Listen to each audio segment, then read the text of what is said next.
استاد یا شیخ اپنے شاگرد کو کوئی بات کہے تو اسے غور سے اس بات کو سماعت کرنا چاہیے، چونکہ کہنے والا اس کا بزرگ ہے۔ لیکن وہ بزرگ، وہ شیخ، وہ استاد اگر ساتھ قسم بھی کرے تو پھر اور زیادہ مضمون کی اہمیت ہو جاتی ہے کہ یہ کوئی اہم مضمون تھا جس سے قبل قسم کی جا رہی ہے۔ اب یہاں جو ارشاد فرمایا جانے لگا ہے اس سے قبل میرے رب نے رب ہو کے قسم کی ہے۔ میرا مالک تو یوں بھی کہہ دیتا تو کافی تھا، لیکن مضمون اتنا اہم ہے کہ اس کو بیان کرنے سے قبل میرے رب نے قسم کی، اور پھر قسم بھی ایک نہیں کی، 5 قسمیں کی۔ والعادیات ضبحا، قسم ہے ان گھوڑوں کی جب وہ تیز دوڑیں تو ان کے سینوں سے آواز نکلتی ہے۔ راہ حق میں جہاد کے لیے جب گھوڑے دوڑتے ہیں تو ان کے سینوں سے نکلنے والی آواز اللہ کو کتنی محبوب ہے کہ ان گھوڑوں کی قسم کی۔ فالموریات قدحا، اور وہی گھوڑے جب برق رفتاری سے دوڑتے ہیں اور پتھریلی زمین میں جب ان کا گزر ہوتا ہے تو ان کے پاؤں سے لگی ہوئی کھریوں کے ٹکرانے سے، پتھروں سے جو شرارے نکلتے ہیں، اللہ فرماتا ہے کہ میں ان گھوڑوں کی قسمیں کرتا ہوں کہ جن کے پاؤں سے لگی ہوئی کھریوں کے ٹکرانے سے پتھروں سے شرارے نکلیں۔ پھر ارشاد فرمایا فالمغیرات صبحا، اور وہ گھوڑے صبح کے وقت جب حملہ آور ہوتے ہیں اور دشمن کے لشکروں کو تخت و تاراج کرتے ہیں تو ان حملہ آور ہونے والے گھوڑوں کی قسم۔ فَأَثَرْنَ بِهِ نَقْعًا، اور جب وہ حملہ آور ہوتے ہیں تو ان کی سموں سے گرد اڑتی ہے تو اللہ فرماتا ہے وہ گرد اڑانے والے گھوڑوں کی قسم۔ پھر ارشاد فرمایا فَوَسَّطْنَ بِهِ جَمْعًا، اور وہ بہادر اور دلیر گھوڑے اپنے سوار کو لے کر کے جب دشمن کے قلب میں گھس جاتے ہیں اور جتھوں پر حملہ آور ہوتے ہیں تو مجھے گھوڑوں کی یہ ادا بھی اچھی لگتی ہے، تو مجھے ان گھوڑوں کی قسم۔ تو 5 قسمیں کی۔ قسم ہے ان گھوڑوں کی جو دوڑتے ہیں تو ان کے سینوں سے آواز نکلتی ہے۔ قسم ہے ان گھوڑوں کی کہ جب وہ پتھریلی زمین سے گزریں تو ان کے پاؤں سے لگی ہوئی کھریوں کے ٹکرانے سے، پتھروں سے جو شرارے نکلیں۔ قسم ہے مجھے ان گھوڑوں کی جو لشکروں کو تاخت و تاراج کریں۔ قسم ہے ان گھوڑوں کی جب وہ حملہ آور ہوں تو گرد اڑے، اور قسم ہے ان گھوڑوں کی جو لشکروں کے کلیجے چیر دیں اور آگے بڑھ جائیں اور دشمنوں کے جتھوں پہ حملہ آور ہوں۔ تو ان 5 قسم کے گھوڑوں کی میرے رب نے قسم کی ہے۔ اللہ اکبر، میرے مالک ذات کے گھوڑے اور تو ان کی قسمیں کرے، تو کہا کہ یہ گھوڑے میرے محبوب کے غلاموں کے ہیں۔ اللہ اکبر، محبوب کے غلاموں کے گھوڑوں کے پاؤں سے لگی ہوئی کھریوں کے ٹکرانے سے، پتھروں سے جو شرارے نکلیں، رب کو وہ بھی پسند ہیں۔ ذرا غور تو کیجئے، تو ذات کے گھوڑے بھی ہوں لیکن نسبت محبوب سے ہو تو وہ گھوڑے بھی اچھے لگتے ہیں۔ اچھا ذرا آگے آ جائیے، ذات کا کتا ہے لیکن ولیوں کے سنگ جڑ گیا۔ اللہ نے اس کتے کا ذکر قرآن میں کیا، بلکہ اس کے بیٹھنے کے سٹائل کو بیان کیا۔ وَقَلْبُهُمْ بَاسِطٌ ذِرَاعَيْهِ بِالْوَسِيدِ، ان کا کتا غار کے دھانے پہ اپنے بازوؤں کو پھیلا کے بیٹھا ہے۔ غار کی دہلیز پر بیٹھنے والے کتے کی حیت جلوس کو، اس کے بیٹھنے کے سٹائل کو قرآن نے بیان کیا۔ مالک اس میں ہمارے لیے کیا ہدایت ہے؟ ایک کتے کے بیٹھنے کے سٹائل کو تو بیان کر رہا ہے، اس کی حیت جلوس کو بیان کر رہا ہے، انداز نشست کو بیان کر رہا ہے، تو قرآن تو سراپا ہدایت ہے، تو اس میں ہمارے لیے کیا ہدایت ہے؟ کہا یہی تو بتانا چاہتا ہوں کہ ذات کا کتا بھی ہو، سنگ نیکوں کے جڑ جائے تو وہ قابل ذکر ہو جاتا ہے، اور اگر تم میرے ولیوں سے جڑ جاؤ گے پھر تمہارا مرتبہ کیا ہوگا؟ یہاں تو کتے جڑ جائیں تو قابل ذکر ہوتے ہیں۔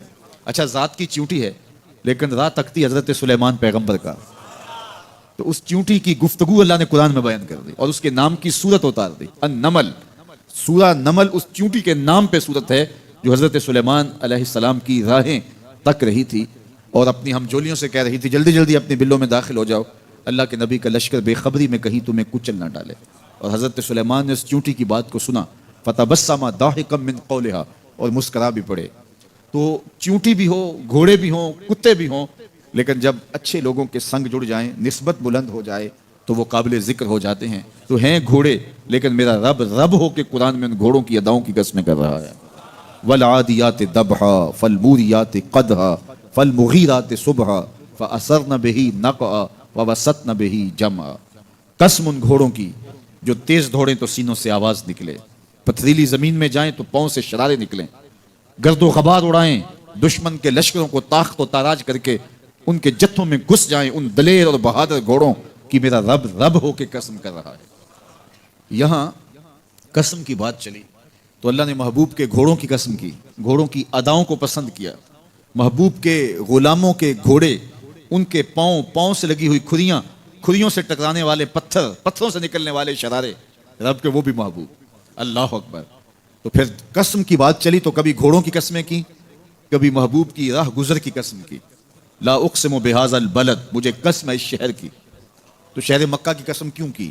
وہاں کعبۃ اللہ ہے، مقام ابراہیم ہے، چاہے زمزم ہے، صفا و مروہ ہے، مزدلفہ ہے، منا ہے، عرفات ہے، قدم قدم انوار کی برستی برکھا ہے، مطاف ہے، حتیم ہے، مستجاب ہے، مستجار ہے، ملتزم ہے، باب کعبہ ہے، سقف بیت اللہ ہے، قدم قدم پہ انوار برس رہے ہیں۔ شاید میرے رب نے قسم اس لیے کی ہو، شاید قسم اس لیے کی ہو، لیکن میرا رب کہتا ہے لا اقسم بہذا البلد، مجھے قسم ہے اس شہر کی، یعنی شہر مکہ کی۔ کیوں؟ یہاں کعبۃ اللہ ہے، یہاں مقام ابراہیم ہے، یہاں مزدلفہ ہے، منا ہے، عرفات ہے۔ کیوں قسم؟ وانت حل بہذا البلد، محبوب اس شہر کی گلیوں نے تیرے قدم چومے۔ اے انت مقیم فی ھذا البلد، امام قرطبی نے اس کا مفہوم بیان کیا، محبوب آپ کی اقامت اس شہر میں ہے، آپ کے سانسوں کی خوشبو سونگھی ہے شہر کی فضاؤں نے، اس لیے مجھے شہر کی قسم کہ محبوب یہاں تم جو رہتے ہو۔ اللہ اکبر۔ تو محبوب کے شہر کی قسم کی، والعصر، محبوب کے زمانے کی قسم کی، والضحیٰ، محبوب کے چہرے کی قسم کی، واللیل، محبوب کی لٹکتی زلفوں کی قسم کی۔ کبھی کہا محبوب تیرے چہرہ زیبا کی قسم، کبھی کہا تیری زلف عنبری کی قسم، کبھی کہا تیرے شہر نور کی قسم، کبھی کہا تیرے زمانہ حسین کی قسم۔ اور پھر قسم کا باب چلا تو بات کہاں تک پہنچی؟ محبوب نہ صرف تیرے شہر کی قسم، نہ صرف تیری گلیوں کی قسم، نہ صرف تیرے چہرہ زیبا کی قسم، نہ تیری زلف نور کی قسم، نہ تیرے عہد زرین کی قسم، محبوب تیری قسم تو ہے ہی تیرے غلاموں کے گھوڑوں کے پاؤں سے لگی ہوئی کھریوں کے ٹکرانے سے جو شرارے اڑتے ہیں، میں خدا ہو کے ان شراروں کو بھی پسند کرتا ہوں اور ان گھوڑوں کی بھی قسمیں کرتا ہوں۔ یہ قرآن ہے نا، والعادیات ضبحا، قسم ہے محبوب تیرے غلاموں کے گھوڑوں کی۔ اللہ اکبر۔ قسم ہے ان کے سینوں سے نکلتی آواز کی، قسم ہے ان کے پاؤں سے نکلتے ہوئے شراروں کی، قسم ہے ان کی خوبصورت اداؤں کی، ان اداؤں والوں گھوڑوں کی قسم۔ اللہ اکبر۔ یہ قسمیں کرنے کے بعد جواب قسم کیا ہے؟ دیکھیے میں یہاں بیٹھا ہوں اور میں گفتگو کے آغاز پہ ہی قسمیں اٹھانا شروع کر دوں۔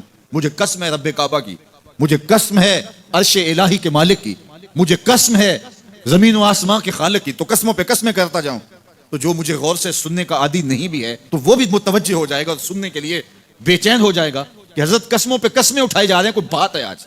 تو میرا رب رب ہو کے قسمیں کر رہا ہے۔ تو اس کے بعد جواب قسم کیا ہے؟ تو کان کھڑے ہو گئے، روحوں میں پیاس بڑھ گئی اور سماعتیں بچھ گئی کہ میرے مالک تو قسموں پہ قسمیں کر رہا ہے، کبھی گھوڑوں کی اداؤں کی قسمیں، کبھی ان کے سینوں سے نکلتے ہوئے جو ہے وہ اس مہیب آواز کی قسمیں، کبھی پاؤں سے اڑتے ہوئے شراروں کی باتیں، اور کبھی ان کے پاؤں سے اڑتی ہوئی دھول کی کہانیاں۔ تو قسم پہ قسم، اور قسمیں بھی گھوڑوں کی، تو کوئی بات ہوگی۔ تو ایک دم کان کھڑے ہو گئے تو جواب آیا ان الانسان لربہ لکنود، بے شک انسان اپنے رب کا ناشکرا ہے، انسان اپنے رب کا ناشکرا ہے۔ قسمیں گھوڑوں کی ان کی اداؤں کی اور ناشکرا حضرت انسان کو کہا۔ یہ کتنی لطیف چوٹ تھی جو حضرت انسان کو ماری گئی۔ یا اللہ ہمیں ناشکرا کہنا تھا تو کہیں اور مقام پہ کہہ لیا جاتا، گھوڑوں کی تو قسمیں کرے اور ہمیں ناشکرا کہے۔ گھوڑوں کی قسمیں ہو رہی ہوں اور انسان کو ناشکرا کہا جائے، انسان کو ناشکرا کہنا تھا تو کسی اور موقع پہ کہہ لیا جاتا۔ کہا یہی تو سمجھانا چاہتا ہوں کہ چم میٹھا نہیں ہوتا، کم میٹھا ہوتا ہے۔ تو ذات کے گھوڑے بھی ہوں لیکن کام کرے تو مجھے وہ بھی اچھے لگتے ہیں، اور تم انسان بنے ہو، نقوش بڑے اچھے ہیں، قدے رانا رکھتے ہو، جھیل جیسی آنکھیں ہیں، اور تم چلتے ہو تو قیامت چلتی ہے، لیکن مجھے تم اچھے نہیں لگتے اگر تم ناشکرے ہو۔ یہ ہیں ذات کے گھوڑے لیکن میرے محمد عربی کے غلاموں کے غلام ہیں، مجھے اچھے لگتے ہیں۔ تو وہ چم نہیں دیکھتا، وہ کم دیکھتا ہے۔ تو ذات کے گھوڑے بھی ہوں لیکن نسبت ہو میرے حضور سے، نسبت میرے رسول سے ہو تو رب کو وہ اچھے لگتے ہیں۔ تو کہا والعادیات ضبحا فالموریات قدحا فالمغیرات صبحا فاثرن به نقعا فوسطن به جمعا ان الانسان لربہ لکنود، بے شک انسان اپنے رب کا ناشکرا ہے۔ اللہ اکبر۔ پھر فرمایا وَإِنَّهُ عَلَىٰ ذَلِكَ لَشَهِيدٌ، اس پر کسی دلیل کی ضرورت نہیں ہے کہ یہ ناشکرا ہے، یہ خود اس کا گواہ ہے۔ ذرا اپنے اندر اتر کے دیکھے کہ یہ کھڑا کہاں ہے، یہ کس قدر نعمتیں پانے کے باوجود شکوے کی زبان کھولے رکھتا ہے۔ یہ ناشکرا ہر وقت اس کی نعمتوں کی ناشکری کرتا رہتا ہے، جتنی نعمتیں اس کو عطا کی، اس کو تو ہم نے جو چمکتی روشن آنکھیں دی ہیں، اس کو بولتی زبان بخشی ہے، خوبصورت چہرہ دیا ہے، قد رانا بخشا ہے، اس کو دماغ دیا ہے، دماغی قوتیں عطا کی ہیں، اور اس کو سننے والے کان دیے، اس کی زبان پہ ذائقے رکھ دیے، نظام انہضام، نظام تنفس، کیا کیا نہیں سے عطا کیا، لیکن ہر وقت یہ ناشکری کے کلمات ہی بولتا رہتا ہے، میرے پاس یہ بھی نہیں، یہ میرے پاس یہ بھی نہیں، میرے پاس یہ بھی نہیں۔ دیکھیے اس کے پاس کیا کیا اس کے مالک نے عطا کیا ہے۔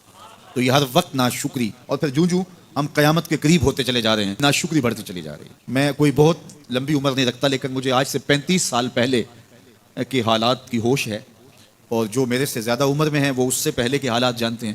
تو میرا بنیادی طور پہ ایک دیہات سے تعلق ہے، تو میں اچھی طرح جانتا ہوں کہ لوگوں کے پاس جو آج کچھ ہے وہ آج سے 35-40 سال پیچھے نہیں تھا۔ بالخصوص دیہاتوں کے اندر لوگوں کے پاس 1 یا 2 جوڑے ہوتے تھے اور انہیں بار بار پہنتے تھے۔ کسی شادی یا بیاہ کے موقع پہ جانا ہوتا تو بعض اوقات کسی سے وہ لباس یا جوتے مانگ کے لے کے جاتے۔ مجھے اچھی طرح یاد ہے کہ اس زمانے میں لوگ اپنے کندھے پر ایک کپڑا رکھا کرتے تھے، اور شادی پر اگر کسی نے جانا ہوتا تو جس کا کپڑا بہت اچھا ہوتا تو اس سے وہ مانگ لیا کرتے تھے کہ میں نے ذرا شادی پہ جانا ہے۔ بڑے بھائی کے جوتے پہن لیا کرتے تھے، اور اسی طرح گزر ہوتا تھا۔ کبھی کوئی شکوہ زبان میں پیدا نہیں ہوا تھا، اور لوگوں کے شکستہ سے کچے گھر ہوتے تھے، اور گھر کے صحن میں ایک درخت ہوتا تھا، دوپہر وہاں کاٹ لیتے تھے۔ اکثر لوگ دوپہر کا کھانا تیار نہیں کرتے ہوتے تھے، دودھ پی کر کے ہی گزارا کر لیتے تھے۔ صبح کو ناشتہ اور شام کو کھانا ہوتا تھا، لیکن اس کے باوجود اللہ کا شکر کیا کرتے تھے۔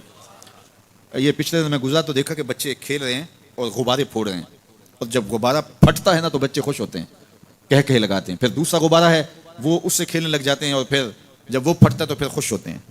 تو میں ذرا رک گیا اور اس منظر کو دیکھنے لگا، اور پھر میں نے کہا کہ غبارہ پھٹتا ہے تو یہ بچے خوش ہوتے ہیں، لیکن جب ہمارا زمانہ ہوتا تھا، جب ہم بچے تھے تو غبارہ پھٹتا تھا، ہم رونے لگ جاتے تھے، کیونکہ کھیل ہی ختم ہو جاتا تھا۔ ایک ہی غبارہ ہوتا تھا 5-6 بچوں کے پاس، اور غبارہ پھٹ گیا تو کھیل ختم، تو سارے رونے لگ جاتے تھے۔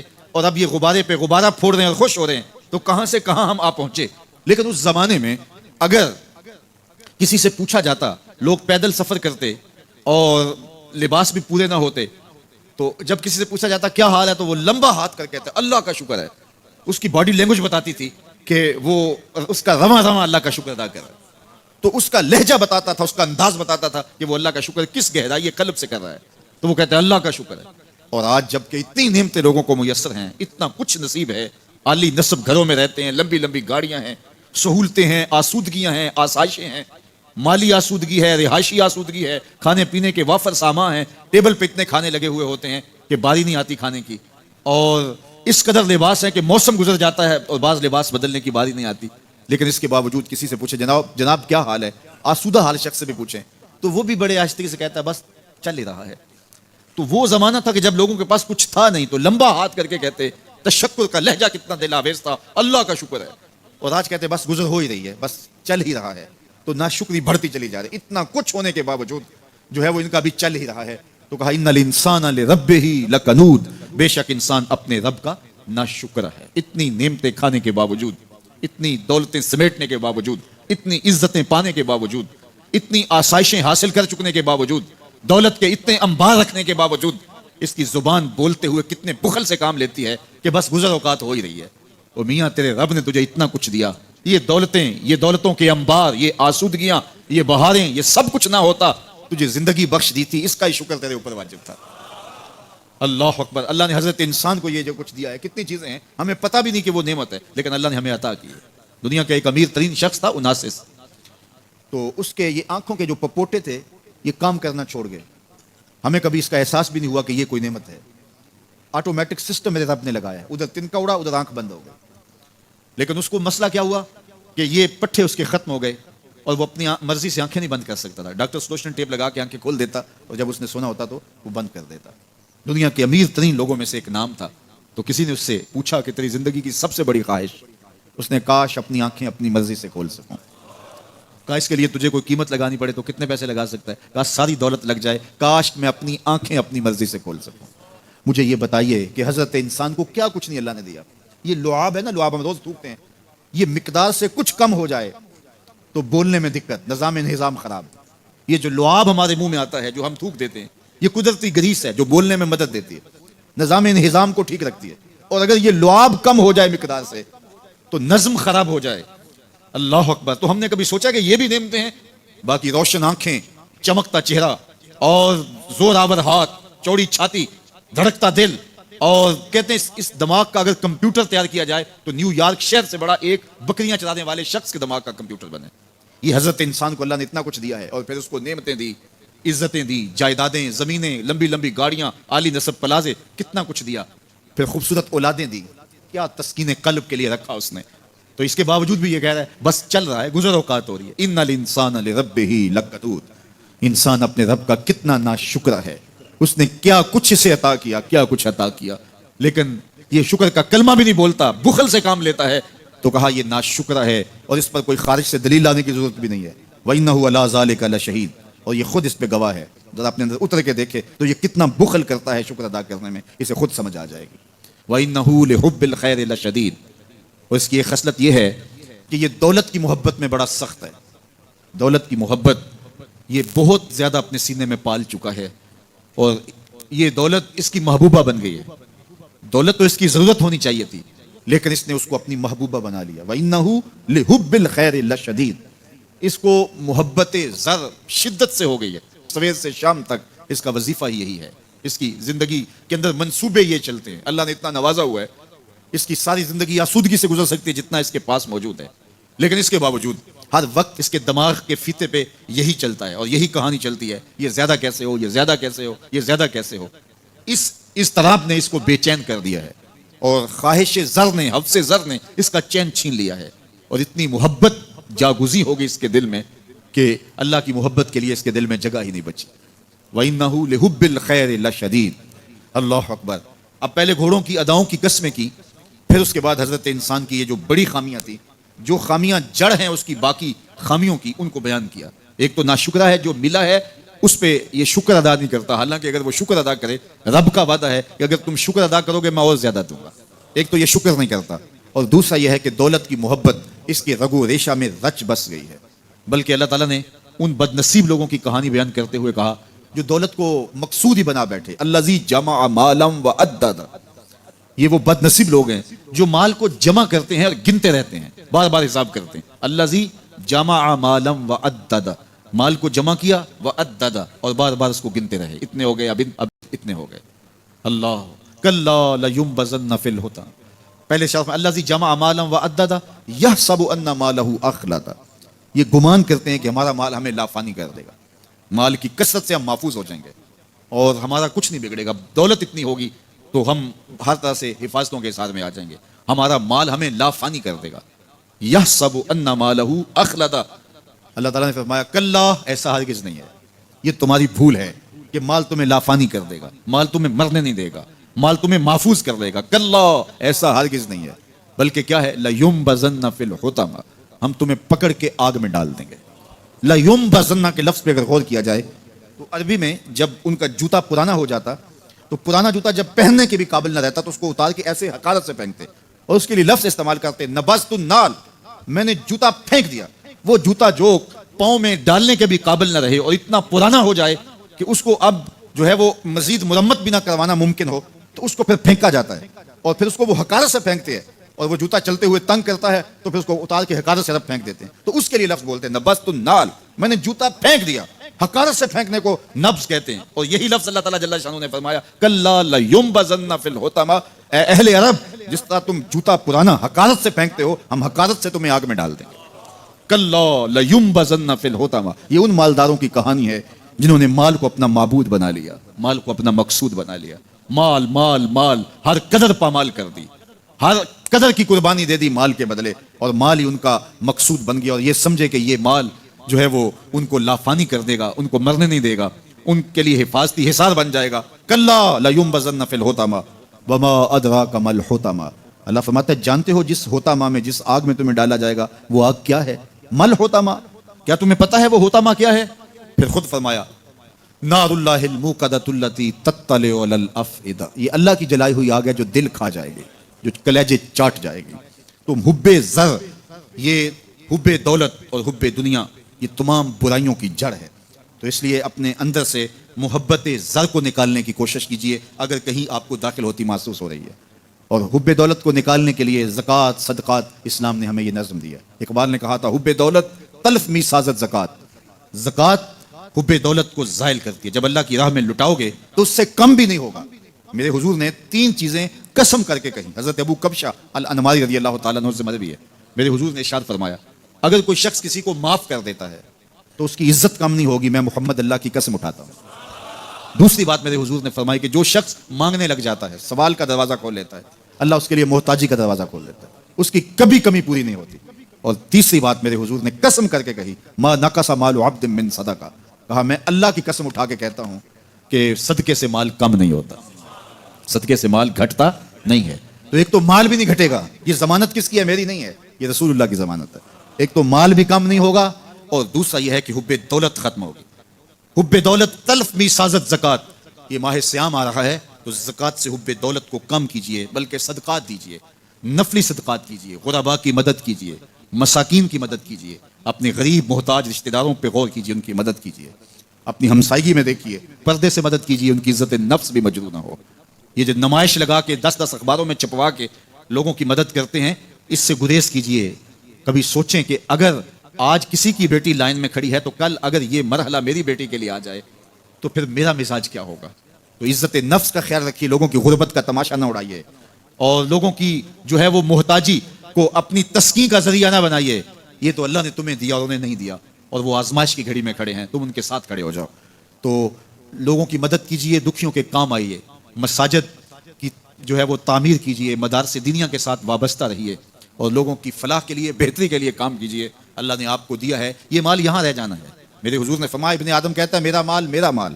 اس کا مال وہ ہے جو اس نے کھایا یا پہنا اور پرانا کر دیا یا آگے بھیج دیا, باقی اس کا نہیں ہے, وہ وارثوں کا ہے. مرتے ہی ورثہ بن جائے گا, مرتے ہی ترکہ بن جائے گا. کفن بھی میلا نہیں ہونے دیں گے کہ بعض اولادیں تو بانٹ لیتی ہیں. اللہ اکبر. وہ گھر جو ان کے لیے بنایا تھا, ایک رات بھی تجھے اس گھر میں رکھنے کے لیے تیار نہیں ہوں گے. آج تیرا نام چھن گیا. آج کوئی یہ نہیں کہتا کہ پیچھے اس امام کے اور حاضر اس چودھری صاحب کے, حاضر اس میت کے. آج تو ڈیڈ باڈی بن گیا, آج تو میت بن گیا. آج خان صاحب, ملک صاحب, چودھری صاحب, پیر صاحب, مفتی صاحب, تیرے سارے ٹائٹل چھین لیے گئے. آج پیچھے اس امام کے اور دعا واسطے حاضر اس میت کے, آج تو میت بن گیا. آج تیرا لباس بھی پھاڑ کے اتارا ہے, آج تیرے انگوٹھے باندھ دیے گئے ہیں, ناک میں روئی ٹھونس دی گئی ہے. آج تو غسال کے رحم و کرم پہ ہیں, وہ تجھے ادھر الٹ دے یا ادھر پلٹ دے. اب تیرے پاس کوئی اختیار ہی باقی نہیں رہا. میاں صاحب بولے جان دیواری ڈرونا بنے ہو تے ہاتھ نہ لاندے ڈرتے. آج اولاد بھی دور ہے, پوتے اور پوتیاں بھی ڈرتی ہیں. جان دیواری ڈرونا بنے ہو تے ہاتھ نہ لاندے ڈر دے, جنہ لئی تو پاپ کمائے آج کتھے نہیں تیرے کر دے. آج سارے چلے گئے, تو آج اپنے ہاتھ سے اپنی زندگی کو سنوارنے کے عمل کی طرف بڑھیں اور راہ خدا میں خرچ کریں, دکھیوں, مجبوروں اور لاچاروں کے کام آئیں. اللہ آپ کی مدد کرے گا اور حب دنیا کم ہوگی. اللہ تعالیٰ جل شانہ نے سورہ عادیات میں پہلی 5 آیات میں قسمیں کی, پھر 3 آیات میں جو ہے وہ حضرت انسان کی وہ کمیاں, کوتاہیاں جن کی بنیاد پر باقی گناہ سرزد ہوتے ہیں ان کو بیان کیا, اور اس کے بعد پھر علاج بھی قرآن نے بتایا, اور کس قدر اس کو چوٹ لگائی. افلا یعلم اذا بعثر ما فی القبور وحصل ما فی الصدور ان ربهم بهم یومئذ لخبیر. افلا یعلم اذا بعثر ما فی القبور. اے اکڑ کے چلنے والے, اے ناشکر انسان, اے دولت کے پجاری, وہ وقت یاد کر جب تو قبر سے اٹھایا جائے گا. اس وقت کفن بھی چھین لیا جائے گا. اب سب کو چھین لیا گیا, دولت, بینک بیلنس, تیری جائیدادیں, پلازے, گاڑیاں, گھر, کوٹھیاں, بنگلے, سب کو یہیں رہ گیا. صرف ایک چادر کفن کے لے کے جا رہا ہے. لیکن جب قبر سے اٹھایا جائے گا یہ کفن کی چادر بھی رہ جائے گی, برہنہ اٹھایا جائے گا. اللہ اکبر. نہ پاؤں میں جوتے, نہ سر پہ پگڑی, نہ بدن پہ کپڑا, برہنہ اٹھایا جائے گا. سیدہ عائشہ رضی اللہ تعالیٰ عنہ نے سنا تو کانپنے لگی. عرض کی حضور قبر سے برہنہ اٹھائے جائیں گے تو ایک دوسرے سے حیا نہیں آئے گی؟ فرمایا عائشہ معاملہ اس سے بھی آگے ہے. کسی کو ہوش ہوگی تو حیا آئے گی, ہوش اڑے ہوئے ہوں گے, خوف قیامت طاری ہوگا. قبروں سے یوں لوگ اٹھائے جائیں گے. افلا یعلم اذا بعثر ما فی القبور. اب بوسرا کا جو مفہوم ہے, جو ترجمہ اور معنی ہے وہ تو رہے. بوسرا کا جو صوتی آہنگ ہے, جب بولتے ہوئے ایک جھٹکا لگتا ہے تو قبروں سے اٹھتے ہوئے لوگوں کی کیفیت معلوم کرنے کے لیے بوسرا کا صوتی آہنگ ہی کافی ہے. افلا یعلم اذا بعثر ما فی القبور وحصل ما فی الصدور. حصل کے اوپر جو تشدید ہے, یہ معنی کو کتنی خوبصورتی کے ساتھ ایک مجسم پیکر میں سامنے لا رہی ہے. اللہ فرماتا پھر وہ وقت آئے گا جو سینے میں ہوگا وہ تشت ازبام ہو جائے گا. آج آپ مجھے نیک سمجھتے ہیں، میں آپ کو اچھا سمجھتا ہوں، لیکن میرے سینے کے اندر کیا چل رہا ہے یہ آپ کو نہیں پتا۔ یہ میں تقریر چہک چہک کے کر رہا ہوں، اس کے پیچھے کیا ہے؟ میں آپ کے دل اپنی جانب موڑنا چاہتا ہوں، آپ کی جیبیں خالی کرنا چاہتا ہوں، یا میں آپ کے سامنے پاک اور ستھرا اور بڑا جو ہے وہ نیکوکار بننا چاہتا ہوں، یا میرا مقصد رضا الہی ہے؟ یہ مجھے پتا ہے، آپ کو نہیں پتا۔ آپ کہاں ہیں، کہاں کھڑے ہیں، میں آپ کو اچھا سمجھتا ہوں، لیکن آپ کو پتا ہے کہ ہم کہاں کھڑے ہیں۔ لیکن قیامت کے دن یہ ساری چیزیں سامنے آ جائیں گی۔ وَحُصِّلَ مَا فِي الصُّدُورِ، اور سورہ الطارق میں فرمایا یوم تبلی السرائر فما له من قوت ولا ناصر، اس دن سارے راز کھول دیے جائیں گے اور کوئی طاقت نہیں ہوگی جو ان رازوں کو کھلنے سے روک سکے گا۔ آج طاقتور کی بات نہیں کھلتی اور کمزور کی بات اچھال دی جاتی ہے، لیکن وہ وقت آنے والا ہے یوم تبلی السرائر فما له من قوت ولا ناصر، نہ زور کے بل پہ، نہ زر کے بل پہ، نہ کسی اور بل پہ کسی کام کو روکا جا سکے گا۔ ہر شے تش تش بام ہو جائے گی۔ وہ کتنا سخت دن ہوگا۔ اے داور حشر میرا نامہ اعمال نہ پوچھ، اس میں کئی پردہ نشینوں کے بھی نام آتے ہیں، تو وہ کتنا سخت دن ہوگا۔ وَحُصِّلَ مَا فِي الصُّدُورِ إِنَّ رَبَّهُمْ بِهِمْ يَوْمَئِذٍ لَخَبِيرٌ، بے شک ان کا رب اس دن ان سے خوب باخبر ہوگا۔ وہ آج بھی باخبر ہے، لیکن آج کئیوں کو یقین نہیں کہ وہ باخبر ہے، لیکن اس دن سب کو یقین ہو جائے گا کہ میرا رب اس سے باخبر ہے۔ جب پرانی تصویریں چلنا شروع ہو جائیں گی، جب ساری ویڈیو سامنے آ جائے گی، زندگی میں جو کیا، تنہائی میں، اعلانیہ، خفیہ، جہاں جہاں جو کیا، داد عیش دی، سب کچھ تشت ازبام ہوگا۔ سب کچھ جو ہے وہ سکرین پہ چل رہا ہوگا، کوئی چیز بھی تشت ازبام ہونے سے نہیں رہ جائے گی۔ تو پھر بندہ کہے گا اوہو، یہ تو سب میرے مالک کو پتا تھا، لوگوں کی نظروں سے چھپ سکا، رب کی نگاہوں سے تو نہیں چھپ سکا۔ اس کی نگاہوں سے کون چھپ سکتا ہے؟ یہ یقین آج اپنی روحوں میں اتار لو، اچھی طرح سے جذب کر لو۔ گناہوں سے بچنے کا اکثیر نسخہ ہے یہ یقین کہ میرا رب مجھے دیکھ رہا ہے۔ یہ یقین جب روح میں جم جائے، خیالوں میں اتر جائے، اعتقاد کا پختہ حصہ بن جائے، پھر بند کوٹڑی میں بھی جرم نہیں ہو سکتا کہ میرا مالک تو مجھے دیکھ رہا ہے۔ آپ دیکھتے نہیں کہ جب ساتوں دروازے بند کر کے بت کے اوپر موٹا کپڑا ڈال کے زلیخا بولی ہے تلک یوسف اب تو آ جاؤ نا، اب تو کوئی نہیں دیکھ رہا، قال معاذ اللہ، تو جناب یوسف نے کہا میں اللہ کی پناہ میں آتا ہوں۔ اللہ اکبر، تو دروازے بند کر کے لوگوں کی نظروں سے چھپ گئی ہے، اور بے نور آنکھیں رکھنے والے اس پتھر کے بت سے بھی حیا کرتی ہے اور اس پہ بھی پردہ ڈال لیا ہے۔ جب تو اس جھوٹے خدا سے حیا کرتی ہے، میں سچے خدا سے حیا کیوں نہ کروں جو ساتویں کوٹڑی میں بھی دیکھتا ہے۔ اتنی روشنیاں برسی کہ گناہ کا تصور بھی محال ہو جاتا ہے۔ تو یہ یقین کہ میرا اللہ مجھے دیکھ رہا ہے، یہ انسان کی زندگی میں نظم پیدا کرتا ہے۔ آنے والا موسم ماہ سیام رمضان المبارک، یہ ہماری زندگی کے اندر یہ نور داخل کرتا ہے کہ میرا اللہ دیکھ رہا ہے۔ کڑکتی دھوپ، برستی گرمی، زباں کانٹا، ہونٹ خشک، گلا خشک، دروازہ مکفل، ٹھنڈا پانی دستیاب، لیکن ایک گھونٹ بھی حلق سے نیچے نہیں اتارتے کہ میرا اللہ دیکھ رہا ہے۔ وضو کرتے بھی احتیاط کرتے ہیں کہ میرا اللہ مجھے دیکھ رہا ہے۔ کرتے ہیں کہ نہیں کرتے؟ یہ نور ملتا ہے کہ نہیں ملتا؟ اس کو پھر جذب کر لینا چاہیے تاکہ یہ زندگی میں چھا جائے، کیونکہ جو رمضان میں دیکھتا ہے وہ غیر رمضان میں بھی دیکھتا ہے۔ اور پھر پانی نہیں پیتے کہ اللہ دیکھ رہا ہے، کھانا نہیں کھاتے اللہ دیکھ رہا ہے، لیکن جب آنکھ بھٹکتی ہے تو اس وقت اللہ نہیں دیکھتا، جب خیال بہکتا ہے تو اس وقت اللہ نہیں دیکھتا۔ رشوت میز کے اوپر سے لے رہے ہوں یا نیچے سے لے رہے ہوں تب نہیں اللہ دیکھ رہا ہوتا، اللہ صرف کھانے اور پینے کو دیکھ رہا ہوتا ہے۔ یہ جو ایک نور آیا ہے اس کو جذب کر لیں، پوری زندگی میں پھیلا لیں۔ تو اسی لیے رمضان تقوی بانٹتا ہے، روزہ تقوی بانٹتا ہے، زندگی میں نور اور روشنیاں بھر دیتا ہے۔